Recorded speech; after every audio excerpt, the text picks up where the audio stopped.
All right, baby, it's round two. So what was the other thing we're making with the sourdough discard? We're going to try our hands at some crackers. Yeah. So hang on. I'll turn you around and we'll show you where we're at. All right, now I cheated and made this dough already. It's resting at this point. This is, well, the recipe calls for 1 cup of flour, 1 cup of starter, 1/4 of a cup of oil, 1/4 of a teaspoon of salt, and then everything bagel seasoning mix you'll put on the top. I only had 1/2 cup of starter, so I cut it in half. So this is 1/2 cup of inactive starter. It is 1/2 cup of all-purpose flour. I still put 1/4 of a teaspoon of salt in there because what do I tell you all? That's right. Salt makes your bread taste good. This one, it wants you to mix this until you get a smooth dough. So you're going to knead it with either your hand. I just use the spoon until it's smooth. See the difference between this one and that one? This is a smooth dough. That's a shaggy dough. Just so you know, these are for our tortillas. So this still has a few minutes that it needs to rest. So we're going to let it continue to do that. And in the meantime, I do have my oven prepped at 350 degrees. So stay tuned. Come back when we're ready to roll these out. All right, my lovelies. This has rested for quite some time. So we've got our parchment paper down. I have my rolling pin. This is what they call a French rolling pin. And if you can kind of take note, it's thicker in the middle than it is on the ends. I actually picked this up at an antique store for, I'm ashamed to say, $5. I mean, I stole it from them, but you know, hey, they apparently knew what they were doing. So we are going to roll out these crackers.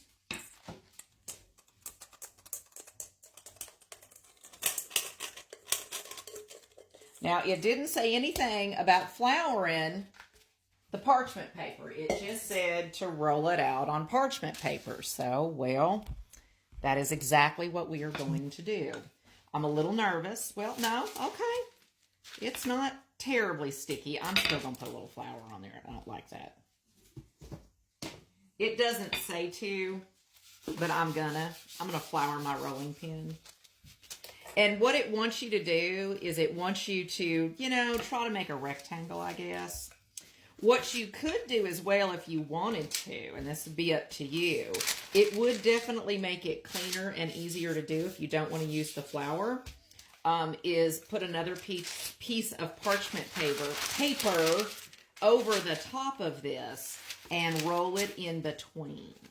That's probably not a bad idea. Am I going to do it right now? No, because we've already started. It also does not tell me how thin it wants me to roll these, but I'm going to assume that it's pretty thin because they're crackers and we want them to be crispy. All of my recipes that I put on here, for the most part, you guys, are from Pinterest. Again, you know the deal. If you want the actual link, you're going to need to comment down below. So we're going to get that pretty thin. There we go.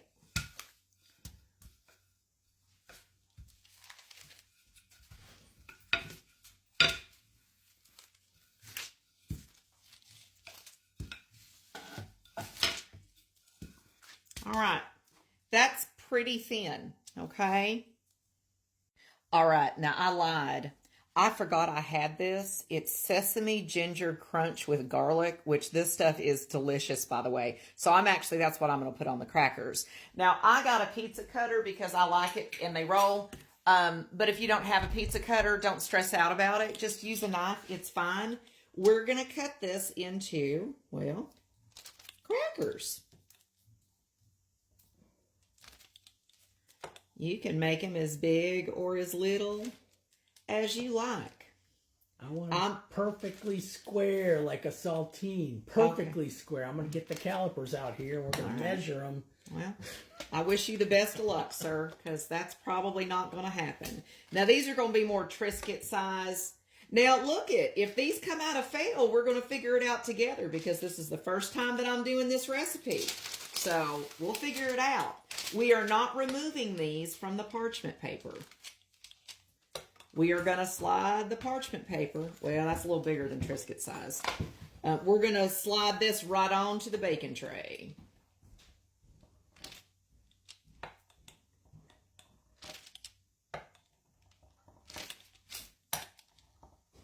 Okay, I'm pretty happy with that, so we're going to leave it that way.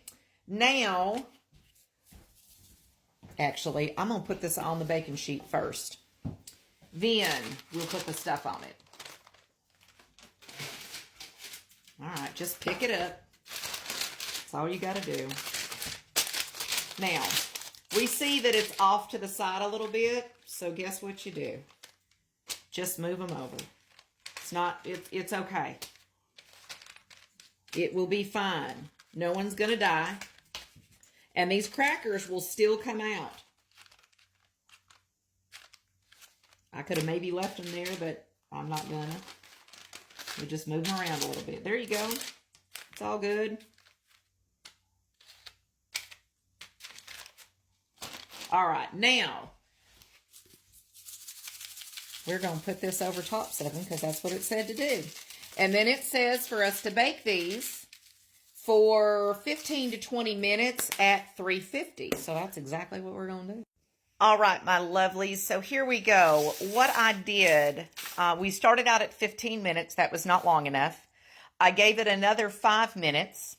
That still wasn't long enough, but a few of them had gotten crispy. So I pulled them out and then gave it another 5 minutes. That's 15, 20, 25. That was at least 25 minutes for these crackers. Probably should have rolled them thinner, but you can see they're nice and brown.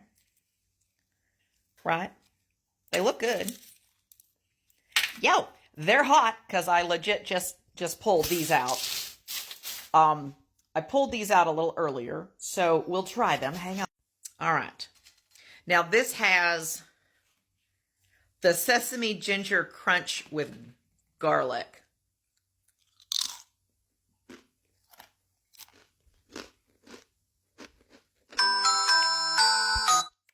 Sorry, telemarketers. Ooh, those are good. Well, they're a little spicy.